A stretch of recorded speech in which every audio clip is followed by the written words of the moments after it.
ओम शांति। आज की डेट है 27 मार्च 2024। मुरली के 5 मुख्य पॉइंट्स जिसे दिन भर मनन चिंतन करना है। तो आइए सुनते हैं बाबा के मधुर महावाक्य। फर्स्ट पॉइंट है, मनुष्य मत है ही झूठी मत, इससे हम अज्ञान बनते हैं। तो सत्य सुनाने वाला तो एक ही बाप है, एक बाप से सुनने वाला ही ज्ञानी है। जो ज्ञान को धारण करते हैं वे बहुत अच्छे और मीठे होते हैं और श्रीमत पर चलकर वह श्रेष्ठ बनते हैं। आत्मा अभिमानी होकर रहना है। ब्रह्मा को परमात्मा का नहीं कहा जाता। ब्रह्मा तो जन्म मरण में आते हैं, 84 का जन्मों के चक्र में आते हैं। यह है उनका अंतिम जन्म। अब बाप कहते हैं, मैं जो तुमको सुनाता हूँ वह है राइट, बाकी जो तुम सुनते हो वह है रॉन्ग। बाबा को ही ट्रूथ, सत्य बोलने वाले हैं। बाबा ही सत्य धर्म की स्थापना करते हैं। कहा जाता है ना, सच तो बीठो नच, अर्थात सच्चे हो तो खुशी में डांस करो। तो हमें ज्ञान दान से सच्चे होकर खुशी में रहना है। श्री कृष्ण है सचखंड के मालिक, लेकिन इनको भी बनाने वाला कौन? सचखंड की स्थापना करने वाला कौन? वह है परमपिता परमात्मा। यह सब है झूठ खंड। बाबा कहते हैं, हम माया के अधीन हो पड़े हैं। अब तुमको बाप आकर सुल्ता बनाते हैं। भक्तों को भक्ति का फल देने वाला है भगवान। ज्ञान मार्ग में आवाज़ होती नहीं, भक्ति में तो आवाज़ होती है। भजन कीर्तन करते हैं। बाबा कहते हैं, हे मीठे बच्चे, मुख से ही भगवान भी कभी नहीं कहना। कलयुग के अंत तक भी भक्ति मार्ग चलता रहता है। यह है पुरुषोत्तम संगम युग, जबकि बाप आकर ज्ञान से तुमको उत्तम पुरुष बनाते हैं। सेकंड पॉइंट है, ज्ञान जब मेरे से सुने तब उनको ज्ञानी कह सकते हैं। तो हमें भगवान की मत, ईश्वर की मत पर चलना है, जिससे हम श्रेष्ठ बनते हैं। भगवान वाच है ना, तुम कितने महान भाग्यशाली हो, इसलिए तुम्हारा हीरे जैसा जन्म अभी है। अंगूठी में भी हीरा बीच में डालते हैं, माला में ऊपर फूल होता है, फिर मेरू। हम बच्चों को 16 कला संपूर्ण यहाँ ही बनना है, तभी तो हम हमारे संस्कार सतयुग में ले जाएंगे। यह सब बना बनाया खेल है। हमें चाहिए बेहद का वैराग्य, तभी वह नशा चढ़ेगा, तभी आत्मा अभिमानी हो सकोगे। जो भी धर्म वाले हैं, जैसे बौद्ध, क्रिश्चियन डिनाइस्टी, वह कोई भी स्वर्ग में नहीं आते हैं, वह पीछे आते हैं। पहले पहले है डीटी डिनाइस्टी, फिर इब्राहिम, बुद्ध, क्राइस्ट आकर अपना धर्म स्थापन करते हैं। बाबा पुरुषोत्तम संगम युग पर आ करके यह डीटी डिनाइस्टी स्थापन करते हैं। थर्ड पॉइंट है, सतयुग में सभी पवित्र सुख शांति में रहते हैं। सब मनोकामनाएं 21 जन्म के लिए पूरी हो जाती है। सतयुग में कोई कामना नहीं होती। अनाज आदि सब कुछ अथाह मिल जाता है।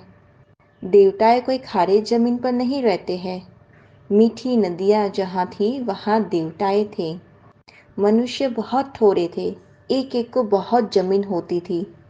दिखाते हैं ना, सुदामा ने 2 मुट्ठी चावल दिए, उसके बदले में महल मिल गए।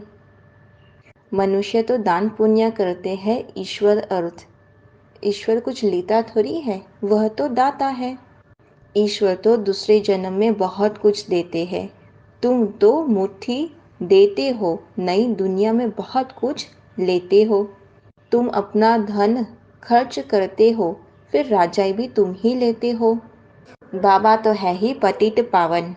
श्री कृष्ण की तिथि तारीख मिनट गरिया लिखते हैं। शिव बाबा के लिए कोई मिनट आदि नहीं निकाल सकते। यह ब्रह्मा भी नहीं जानते थे। जब नॉलेज सुनाई तब मालूम पड़ा। भक्ति मार्ग में तो ज्ञान है आटे में नमक। फोर्थ पॉइंट है, जैसे भगवानुवाच अक्षर तो राइट है, फिर श्री कृष्ण कहने से रॉन्ग हो जाता है। यह है गीता का युग। मामेकम अक्षर तो राइट है।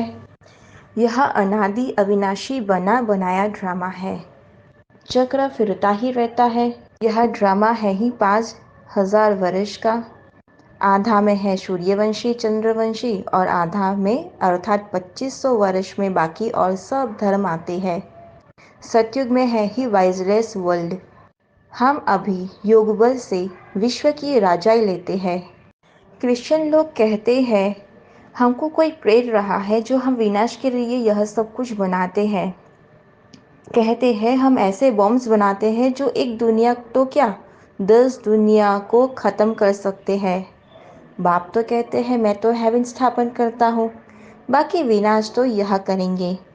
फिफ्थ पॉइंट है, सर्वशक्तियों बाप का वर्षा और वरदाता का वरदान है। बाप और वरदाता इस डबल संबंध से हर एक बच्चे को यह श्रेष्ठ प्राप्ति जन्म से ही होती है। जन्म से ही बाप बालक को सर्व शक्तियों का मालिक बना देता है।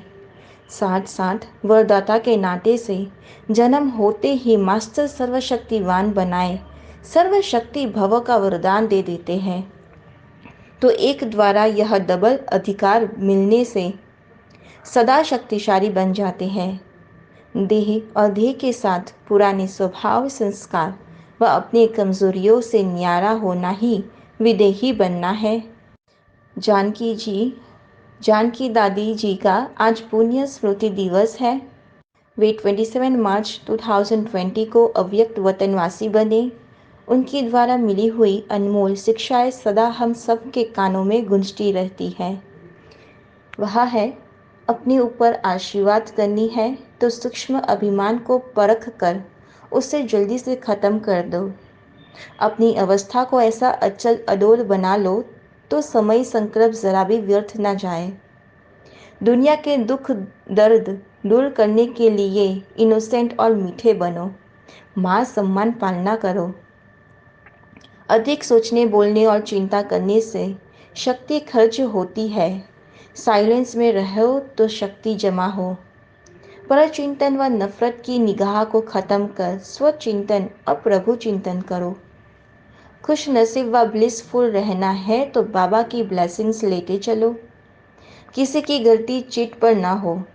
चिट साफ रखो तो चैन से रहेंगे।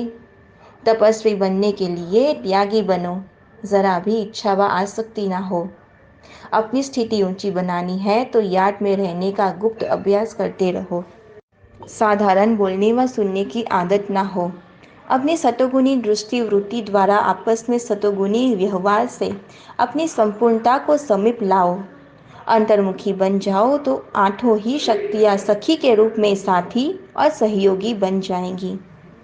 यह है दादी जी के अनमोल शिक्षाएं जो हमें सदा स्मृति में रखनी है।